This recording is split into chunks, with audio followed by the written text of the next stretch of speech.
जब CBI ED आप ही को रिपोर्ट करती थी, सुप्रीम कोर्ट ने भी कहा ऐसे कि इंटरप्शन 2 करोड़ का जो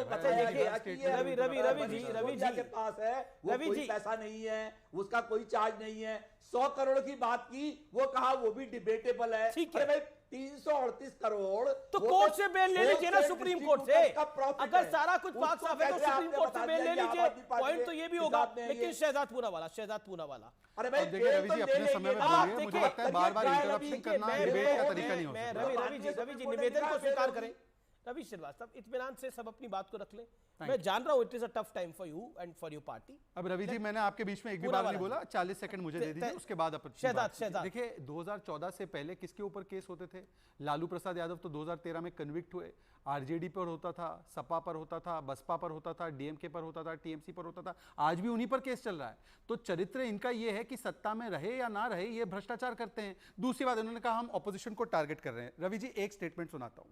तुमसे जांच नहीं होती तो जांच करानी है, सोनिया गांधी को गिरफ्तार करो, 2 दिन उसका इंटेरोगेशन करो, देखो पता। अब सोनिया गांधी पर ईडी का केस चल रहा है। रवि जी एक बात बताइए कि उस समय पर अरविंद केजरीवाल झूठ बोल रहे थे, या आज उनके ऊपर जो चल रहा है वो सोनिया गांधी बड़ी ईमानदार है, भ्रष्टाचारी नहीं है और इसीलिए आज उनके ऊपर केस चलना गलत है? कौन सा स्टैंड है? अच्छा तीसरी बात मुझे ये बता दीजिए कि आप तो कहते हैं ना कि हैरेस किया जा रहा है, कोर्ट ने तो लालू जी को 4 बार कन्विक्ट कर दिया है, क्या आप उनको करप्ट मानते हैं? और कोई 4 बार कन्विक्टेड नहीं है, 4 बार एक ही व्यक्ति कन्विक्टेड है, लालू प्रसाद यादव, जिनको अरविंद केजरीवाल कहते थे कि इनको जेल में होना चाहिए, आज उनके शागिर्द बन चुके हैं। तो रवि जी स्पेसिफिकली बताइए, क्या सोनिया गांधी पर जो केस चल रहा है भ्रष्टाचार का वो गलत है, या उस समय पर झूठ बोल रहे थे? और लालू प्रसाद कन्विक्टेड करप्ट है, हाँ या ना? जवाब रवि श्रीवास्तव।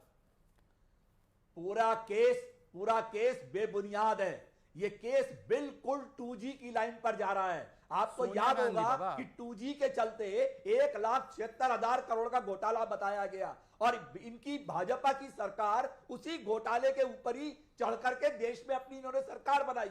आज बोलते हैं कि घोटाला तो हुआ ही नहीं था, आज होते घोटाला हुआ ही नहीं था। अभी अगर आज से 6 महीने बाद ट्रायल के बाद आप बोलेंगे घोटाला नहीं हुआ था, तो इन लोगों का जो राजनीतिक चरित्र हनन आपने किया और राजनीतिक हत्या की है, उसका जिम्मेदार कौन होगा? वो भी जवाब दीजिए मुझे आप। जी ट्रायल होने दीजिए। रवि जी देखिए आप अति उत्साह में क्या बोल जाते हैं, आपको अंदाजा नहीं है। आज एक सेकंड रवि जी, एक सेकंड रवि जी, मैं आपको बताता हूं, सुन लीजिए रवि जी, सुन लीजिए। 2G अति उत्साह रवि जी, उसी पे आ रहा हूं। हुआ ही नहीं था। अरे भाई उसी पे आ रहा हूं, सुन लीजिए ना, बीच में मत बोलिए। रवि जी 2G का मामला, 2G का घोटाला हुआ ही नहीं था। 2G का मामला सबसे पहले और ज्यादा से ज्यादा चिल्ला के उठाने का काम अरविंद केजरीवाल ने किया था। फॉलो अप किया? अरे भाई रवि जी ऐसे डिस्टर्ब नहीं कर सकते यार बीच में हर बार। आप अपनी बात सुनिए ना भाई। फॉलो अप किया आपने? क्या तरीका है भाई, ऑडियंस को कैसे समझ में आएगा भाई? रवि जी अब आपने एक बात को रख लिया, अब 30 सेकंड सुन लीजिए। अमीश जी, रवि जी अति उत्साह में क्या बोलते हैं उनको समझ में नहीं आता। 2G का सबसे ज्यादा मामला अगर किसी ने उठाया तो वो अरविंद केजरीवाल ने उठाया। बताइए अरविंद केजरीवाल झूठे थे? दूसरी बात, आज कांग्रेस पार्टी कह रही है कि शराब घोटाला हुआ, अरविंद केजरीवाल मास्टरमाइंड है। ये अजय माकन का स्टेटमेंट है कि करोड़ों रुपए की घूस मिली है। आज अभी संदीप दीक्षित ने स्टेटमेंट दिया है कि अरविंद केजरीवाल भगोड़े हैं। देखो भाई, अब बता दीजिए कि कांग्रेस पार्टी भी इस वेंडेटा पॉलिटिक्स में शामिल है। और आखिरी बात रवि जी, आखिरी बात रवि जी, आखिरी बात 10 साल पुराने वीडियो निकालोगे? 10 साल पुराना नहीं है ये, अभी 2 महीने पुराना है। और आज का संदीप दीक्षित का स्टेटमेंट है। कैमरे पे पैसे लेते हुए पकड़े गए थे और बाद में जेल हुई थी उनको। मान्यवर उनको वो पार्टी छोड़ गए, फिर उनको पार्टी से निकाल दिया गया। आप बताइए क्या कार्रवाई कर रहे लालू पे? लालू आपके गठबंधन में है। बड़ी अच्छी बात बोली बंगारू लक्ष्मण की तरफ। बंगारू लक्ष्मण का जब तहलका स्कैम हुआ था, जब तहलका की टेप सामने आई थी तो मैं रिपोर्टिंग करता था। सुनिए ना, आपने बड़ी सही बात बोली। जब बंगारू लक्ष्मण की टेप आई, बंगारू लक्ष्मण को जब आरोपी बनाया गया तो बीजेपी ने बंगारू लक्ष्मण को साइडलाइन कर दिया था। क्या मनीष सिसोदिया को बेल नहीं मिली? क्या अरविंद केजरीवाल को ईडी ने बुलाया है? क्या इनको भी साइडलाइन करेगी पार्टी? जवाब दीजिए ना। अरविंद केजरीवाल तो कहते थे, चिल्ला के कहते थे कि भ्रष्टाचार का आरोप लगता ही इस्तीफा देना चाहिए। अब क्या करेंगे अरविंद केजरीवाल? इस्तीफा देंगे या बने रहेंगे? ये बड़ा सवाल है।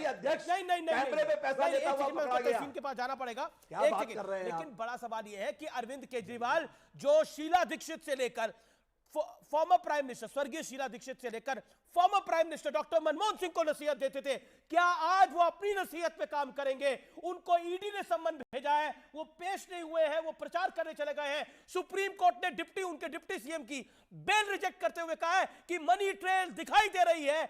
अब बताइए इसके बाद क्या बचता है? क्या आम आदमी पार्टी जिन मूल्यों पे बनी थी, क्या आम आदमी पार्टी उन मूल्यों को धराशायी कर चुकी है? यह बड़ा सवाल बनता है। और मैं तहसीन पूनावाला के पास आता हूं। तहसीन पूनावाला, आज एक फिल्म का डायलॉग है जो मुझे बोलने का बड़ा मन हो रहा है। आज आप खुश तो बहुत होंगे क्योंकि जो अरविंद केजरीवाल स्वर्गीय शीला दीक्षित को कहते थे, सुरेश कलमाड़ी जी को कहते थे, उसके साथ साथ former prime minister doctor Manmohan Singh को कहते थे, आज कहीं ना कहीं जो वक्त का पहिया है उधर ही आके मुड़ गया है और निशाने पर खुद अरविंद केजरीवाल है। जवाब जी, इस बात से आपके इस बात से मैं इत्तेफाक रखता हूं। अंग्रेजी में एक मुहावरा है, the hens have come home to roost. तो वक्त का पहिया पूरी तरह से घूमकर उन पर आ गया है और इसीलिए मैं अक्सर ये हिदायत देता हूं कांग्रेस को भी और आम आदमी पार्टी को भी कि ये जो स्टेटमेंट्स है सोच समझ कर दीजिए। जब अन्ना मूवमेंट चल रहा था मैं जानता था कि इस तरह की जो बातें हो रही थी, एक सुपर इम्पोजिंग लोकपाल जो अनकॉन्स्टिट्यूशनल था, जो अनडेमोक्रेटिक था, उसकी डिमांड अरविंद केजरीवाल जी जो कहते थे, वो सब आज उनके खिलाफ हो रहा है। लेकिन इसी के साथ ये सब गलत हो रहा है, मैं इसमें आपसे बिल्कुल इत्तेफाक करता हूँ। लेकिन इसका मतलब ये नहीं कि बीजेपी पाक साफ है। अमित जी, जो ईडी के साथ वर्तमान केंद्र सरकार कर रही है, मैं प्लीज चाहूंगा 30 सेकंड कोई बीच में ना बोले, मैं अपनी बात समझा दूंगा। ईडी के अंदर बेल मिलना लगभग नामुमकिन है, ये ड्रकोनियन है। ट्विन प्रोविजंस ऐसे करते कि आपको इनोसेंट होना पड़ेगा जब, और तब तक कोर्ट आपको गिल्टी मानती है।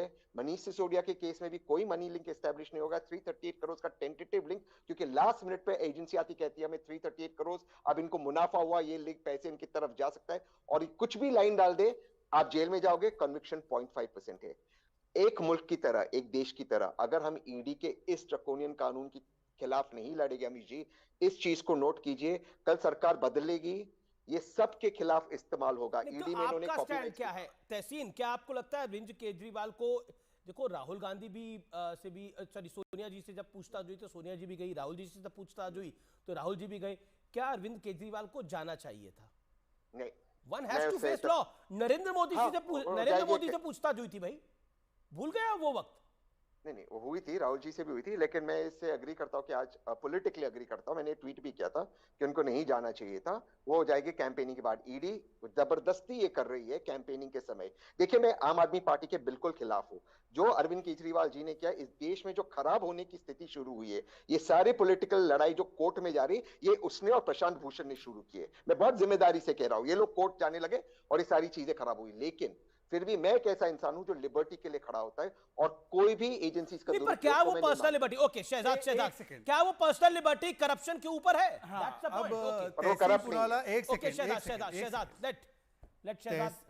तहसीन पूनावाला 28 अप्रैल 2023, During Anna movement, Arvind Kejriwal asked people to step down even on slightest of accusation. But now Kejriwal is making U-turn and says, I have done no corruption. एक सेकंड सुन लीजिए आप। तहसीन Poonawalla question, आप मेरी बात पूरी हो जाने दीजिए, क्यों बीच में बोल रहे हैं? तहसीन पूनावाला क्वेश्चन नंबर 1, क्या अरविंद केजरीवाल को इस्तीफा देना चाहिए? 28 अप्रैल का आपका स्टेटमेंट है। दूसरी बात, वेंडेटा हम लोग कर रहे हैं इसलिए आप हमारे खिलाफ है, चलिए डेमोक्रेसी बचाओ। बंगाल में अधीर रंजन जी कहते हैं ममता वेंडेटा कर रही है, पंजाब में आप कहते हैं खेरा पर आम आदमी पार्टी वेंडेटा कर रही है, केरला में कहते हैं कि लेफ्ट पार्टी कांग्रेस के ऊपर वेंडेटा कर रही है। तो भाई ये कैसा डेमोक्रेसी बचाव है? जो स्टेट में आपके खिलाफ वेंडेटा कर रहे हैं उनके साथ मिल गए। और आखिरी बात, ईडी का केस, पीएमएलए घुमाओ मत, सीबीआई के कोर्ट के केस में भी जहां पर पीएमएलए कहीं नहीं है वहां पर बेल नहीं मिली, उल्टा सीबीआई कोर्ट ने कहा है मनीष सिसोदिया प्रिंसिपल आर्किटेक्ट है, 100 करोड़ की घूस कम से कम मिली है। बताइए, मार्च 23, 2023 का ये ऑर्डर है हाईकोर्ट का, कैसे वहां पर सीबीआई कोर्ट में नहीं दे रहे बेल? तो इसीलिए झूठ मत बोलिए, केवल ये बताइए इस्तीफा होना चाहिए। अरे सर, मैं सुन लिया ना आपका सवाल, आप सुन लीजिए जवाब। बिल्कुल सही आपने कहा। अभी जी मैं शो छोड़ दूंगा, ये एंकर नहीं है, प्लीज हम तहजीब से एक दूसरे से बात करें। हाँ या ना, मतलब ये कोई एंकर नहीं ना, तहजीब से बात करें मेरे से, ठीक है? बिल्कुल सही, इन्होंने बिल्कुल सही कहा, सीबीआई कोर्ट में बेल नहीं मिली, लेकिन उस वक्त मार्च 23 में चार्जशीट फाइल नहीं हुई थी। चार्जशीट फाइल होने के बाद भी अब बेल नहीं मिल रही है। इसकी दिक्कत यह है कि चार्जशीट फाइल होने के बाद, इन्वेस्टिगेशन खत्म होने के बाद एजेंसीज आते कह दी अब नया सबूत मिला, और नया सबूत मिला, एडिशनल चार्जशीट फाइल करें। ये बहुत ही घबराने वाली चीज है। दूसरी चीज भी घबराने वाली चीज है कि लोअर कोर्ट्स बेल नहीं दे रही है, आपको कॉन्स्टिट्यूशनल कोर्ट्स में जाना पड़ता है बेल के लिए। ये मुद्दा नहीं है, मैं जो अपने स्टेटमेंट से मैं बिल्कुल उससे कायम हूं। अरविंद केजरीवाल ने वो सारे काम किए जिसकी वजह से अरविंद केजरीवाल को अब आपकी